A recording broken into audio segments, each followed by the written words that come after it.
Namaskaram everyone. Hope you all are doing great and having a wonderful time every moment of your life.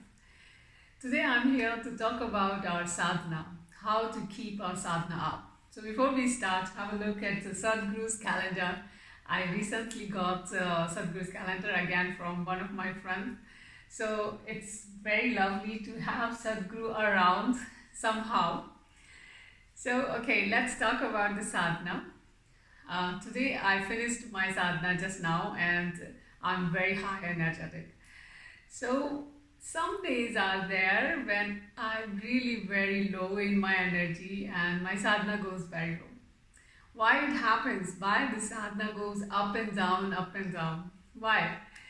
Actually, I feel that it is the process of sadhana. There is not a very specific reason, though there are many reasons why sadhana goes low. The first reason I find is like every day our energies are different and it cannot be the same. Someday we are really very high up and sometimes we are really very low. So when the energy is low, definitely your sadhana will not be that supportive and your sadhana will go very low. And there are many more reasons like your spirit is low.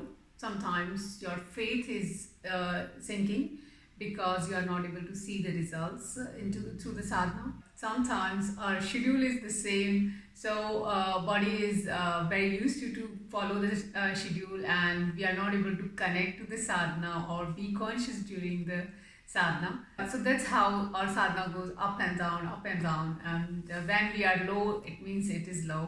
Of course, the food also plays a big role. What did you eat last night?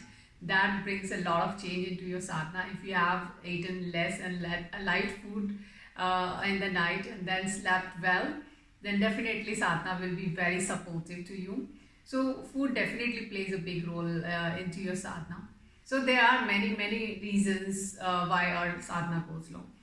So first of all, I would like to say that don't get disappointed if your sadhana is going low, because it's how it is. It is the process of the sadhana. You cannot be always up. So with me also it happens that there are many days when my sadhana goes low. Most of the days sadhana is very balanced and very nice for me, but still there are a few days when I really cannot do sadhana at all. But I'm not a person who can skip the sadhana at all. I'm very disciplined in this case that I do my sadhana every day, but still there are really few days which makes me so low that I'm not able to do sadhana. But still then also I manage to do sambhavi at least, not the complete sadhana. So that's how it goes. And it happens with everyone. It happens with everyone. So you should not feel like it is only happening with you and why you are not able to do the sadhana in a proper way, why you are not able to connect with the sadhana. It's all right. It is a part of process. So, but there are many ways also how we can improvise our sadhana. So first tip I would like to give you all that create such energies around you that the energies are conducive for your sadhana. So for this purpose, we shall do few things like first of all, when you wake up from your bed, you know your mind is chattering and there are lots of plans, lot of ideas, lot of worries about so many things, and lot of thoughts are coming from here and there which are really irrelevant. So your mind is totally full with lot of things. So what you can do is you just write down all those plans. You do the journaling. I really recommend you to do the journaling every morning, because that's how you can empty up your mind. Your all thoughts are up on the paper, your all the plans are up on the paper, then you are totally empty and you are ready to perceive everything. Your mind is totally open for everything. So that thing I find always very helpful for myself also, and I recommend for everyone. So this thing you can do first, and then of course go for shower before the practice. Really it is very important, because it really gives a lot of energy into you. Your mind gets fresh, your body is active. And Sadhguru also says that when you take shower, then lot of things are washing away from your body, so which are invisible to you, which are not understandable to you, but a lot of things are washing away. So it is like another kind of bhut shuddhi for you. So this is the second thing what you can do. And the third thing I would say that do light up a lamp. Wherever you are practicing in your yoga space, you please light up an oil lamp. It creates a very nice heat or live vibrancy to your space. It really supports your sadhana in many ways. I have experienced it. Earlier I didn't used to light up a lamp, but since when I have started to light up a lamp, it is almost 2 years since when I am doing that. It changed my sadhana in many ways. My energies are really very high when I'm doing sadhana, and they are really very supportive. So these three things always are supportive into your sadhana and create a very conducive ambience around you for doing sadhana. Another thing I find that even if you have created such a beautiful ambience around you, mind still wander, mind always like a monkey, and it wanders again and again here and there. So in that case, what you can do is you can bring a little bit of attention onto your practice. How to do that?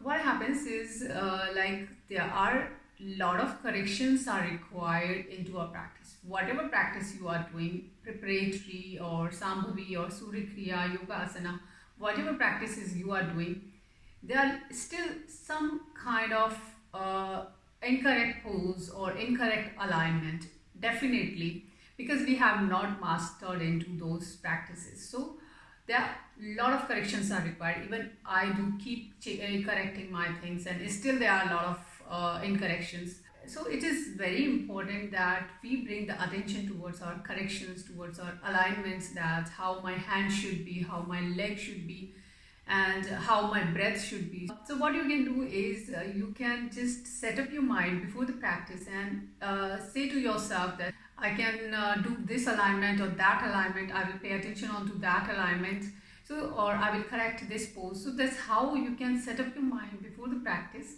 and try to bring the attention onto that alignment or onto that pose during the practice. And when you do that, it really helps you to bring the consciousness back into the practice. So I have tried it also this many times, because mind always wanders. Everybody's mind is like that. And then also when you have attention into that pose or a specific alignment, then also your mind will wander. For sure, because mind cannot stay at one place. It's not that easy for all of us to bring the mind at one place. So it will wander. So no worries about it. Only that you can do, keep trying to bring it back and keep trying to be conscious. So these practices will definitely help you even when you are not conscious, because that's how they are designed by Sadhguru. But when you are conscious, they give you the maximum benefits. So it's not like that you become very disappointed again that, oh, I'm not consciously doing my practices. That's all right, because it's not very easy to be conscious all the time. So don't make yourself so frustrated or so disappointed that I'm not able to connect to the sadhana, I'm not able to be conscious during the practice. It's all right. You just keep trying to bring the consciousness. Definitely, when you have the high consciousness, it will help you more and more. So this is how also you can support your sadhana.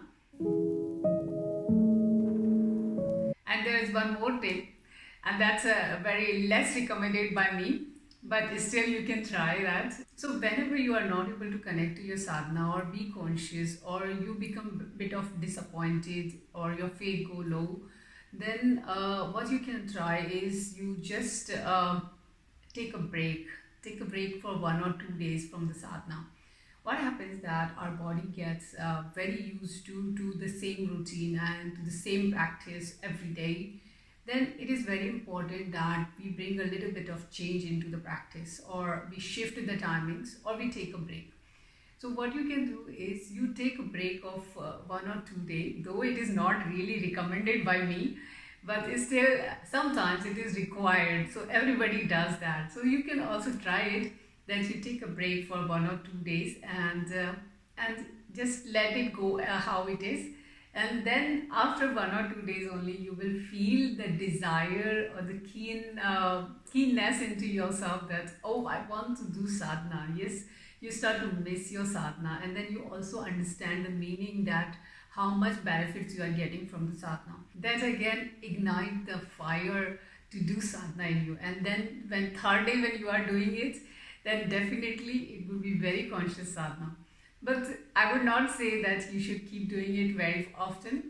But yes, try it sometimes, and don't leave your sadhana, don't skip your sadhana consecutively for many days. Just take a break of 1 day is also enough, you know.